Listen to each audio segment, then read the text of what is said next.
మాయా విలాసిని కథ విక్రమార్కుడి వివేకానికి, న్యాయ నిర్ణయానికి ఒక చక్కని ఉదాహరణ. ఉజ్జాయిని నగరానికి చెందిన గుణసాగరుడు అనే వర్తకుడికి ఒకే ఒక కొడుకు ఉండేవాడు. అతని పేరు సుమిత్రుడు. సుమిత్రుడు చాలా అందగాడు, బుద్ధిమంతుడు.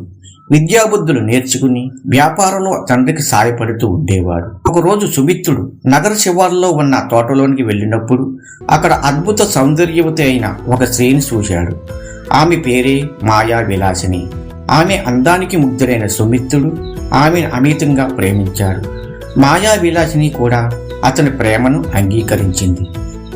కొన్ని రోజులు వీరిద్దరు ప్రేమాయణం సాఫీగానే సాగింది. కానీ మాయా విలాసిని సామాన్యమైన స్త్రీ కాదు.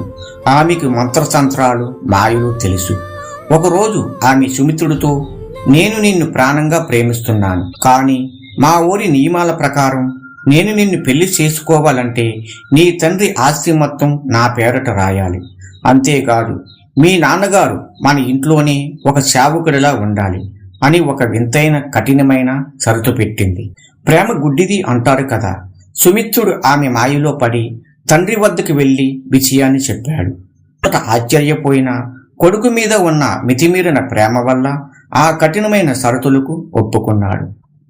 ఆస్తి అంతా మాయా విలాసిని పేరట రాసి ఇచ్చేసి కొడుకు ఇంట్లోనే ఒక సేవకుడిలా బ్రతకడం ప్రారంభించాడు. కొన్ని రోజులు గడిచాయి. మాయా విలాసిని గుణసాగరుణ్ణి సర్వ విధాలా వేధించడం మొదలుపెట్టింది. వృద్ధుడైన తండ్రి పడుతున్న కష్టాలు చూసి సుమిత్రుడికి పశ్చాత్తాపం కలిగింది. ఒక రాత్రి వేళ సుమిత్రుడు మాయా విలాసిని గది కిటికీ గుండా లోపలికి చూశాడు. అక్కడ ఆమె ఒక భయంకరమైన మాంత్రికుడితో కలిసి సుమిత్రుడిని, అతని తండ్రిని చంపి ఆస్తిని పూర్తిగా దక్కించుకోవడానికి కుట్ర పన్నుతుంది. ఆ నిజం తెలుసుకున్న సుమిత్రుడు తీవ్ర ఆగ్రహానికి లోనై గదిలోనికి దూకి కత్తితో మాయా విలాసిని, ఆ మాంత్రికుడిని అంతమొందించాడు. తన తండ్రిని రక్షించుకున్నాడు. కథ ముగించి బేతాళుడు విక్రమార్కుని ఇలా అడిగాడు, రాజా, ఈ కథలో ముగ్గురు వ్యక్తులు తప్పు చేశారు. 1. కొడుకు మోహంలో పడి ఆస్తిని, ఆత్మ గౌరవాన్ని పోగొట్టుకున్న తండ్రి గుణసాగరుడు. 2. ఒక స్త్రీ వ్యామోహంలో పడి కన్న తండ్రిని ఇక్కట్లకు గురి చేసిన కొడుకు సుమిత్రుడు. 3. ఆశ్రయం ఇచ్చిన వారిని సంపాలనుకున్న మాయా విలాసిని. ఈ ముగ్గురులో అత్యంత బుద్ధిహీనుడు, మూర్ఖుడు ఎవరు?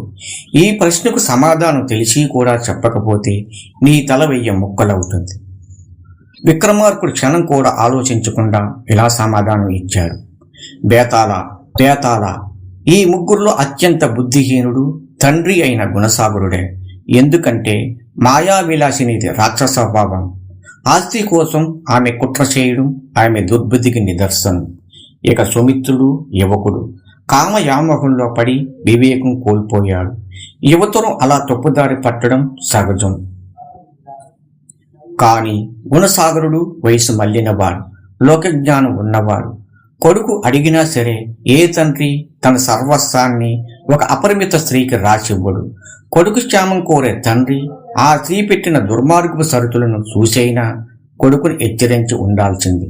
కానీ లోకజ్ఞానం ఉండి కూడా అతను చేసిన పని వల్ల కొడుకు జీవితం, తన జీవితం ప్రమాదంలో పడ్డాయి. కాబట్టి అన్నిటికంటే పెద్ద మూర్ఖత్వం వృద్ధుడైన తండ్రిదే.